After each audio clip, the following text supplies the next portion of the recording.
Good day, viewers. Welcome back to the Preaching Humanist with David Oliverio. That is I. I'm going to continue on this beautiful worldview and philosophy we have entitled Secular Humanism. As a very strong atheist, as I said in my last episode, yes, I do promote and push secular humanist communities, a beautiful way for us to come together, make the world better, as a healthy, progressive, better way to live than religions and outdated myths and morals and ethics from the Bible and the Quran. So today I want to discuss what I like to call, and I tell Christians this all the time when I'm out there with my activism.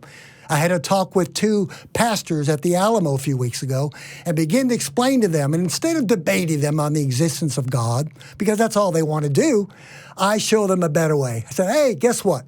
We have secular groups. We have humanist and atheist groups that meet together. We do the same thing you guys do, except we don't have belief in the supernatural. We're humans just like you. We're not that different. We believe in love and happiness and joy, empathy, sympathy, caring and sharing for others, just like you, but we don't believe in the supernatural.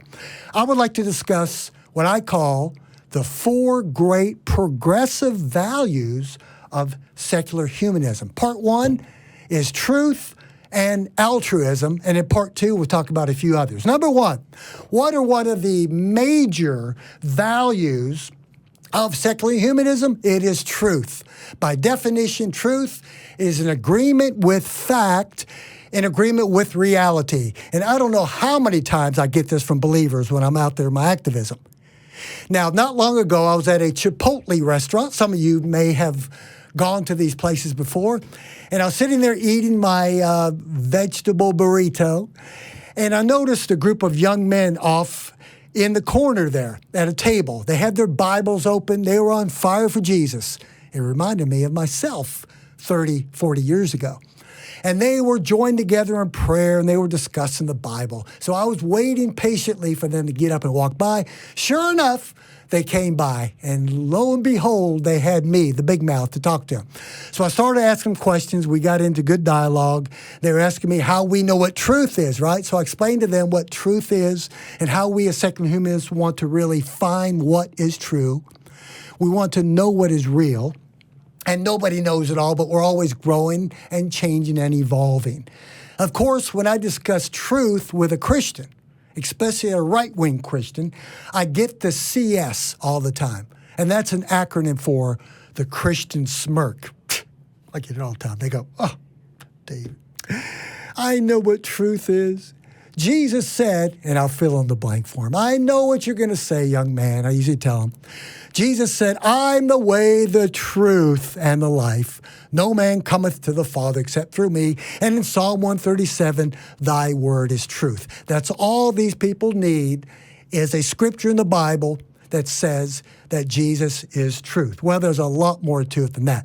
The number one value of secular humanism is we want to know truth. And how do we do that? We test things. We all know the scientific method. It's the best method we have of understanding the natural world. And things do change.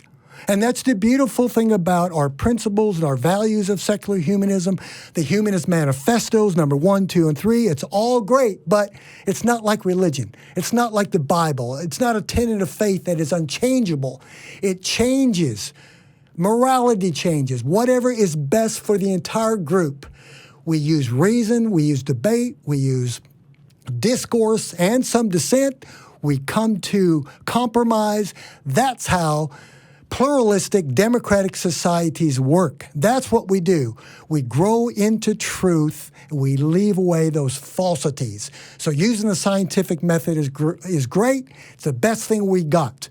Not faith, but the scientific method. Number two, what is another great progressive value of secular humanism? My favorite. And all of us are going to get all fuzzy when I say this one. Altruism. What is altruism? It is the selfless concern for the well-being of everybody. And I tell Christians this all the time. Just last week out there at the Alamo in San Antonio, I explained to people, look, I promote secular humanism. It's about promoting the well-being of everybody. I want everybody to be happy. I want everybody to have equality and rights.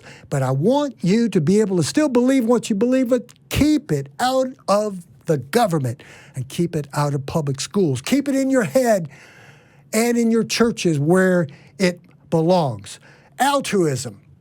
We have it innate in us as a social species. I'm an old school David Hume guy.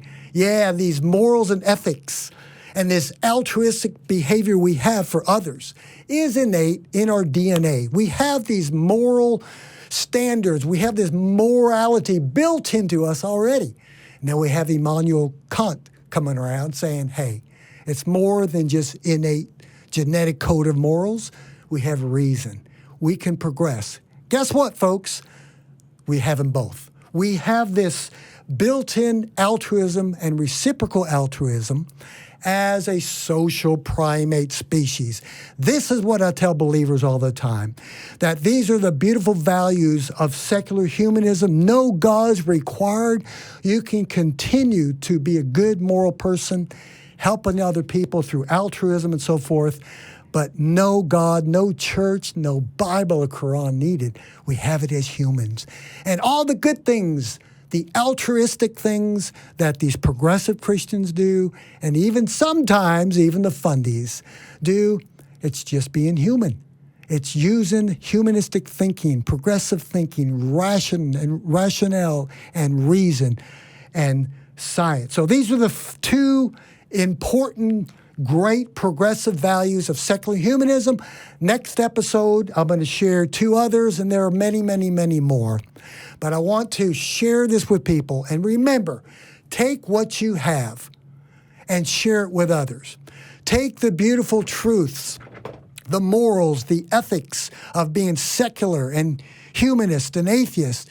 Share it with those people that are still bound in these primitive ways of thinking, these outdated moral ways of thinking called Christianity and Islam. Share it with everybody you can. Let's make this world better every day. Thanks for watching, and have a good day. Bye.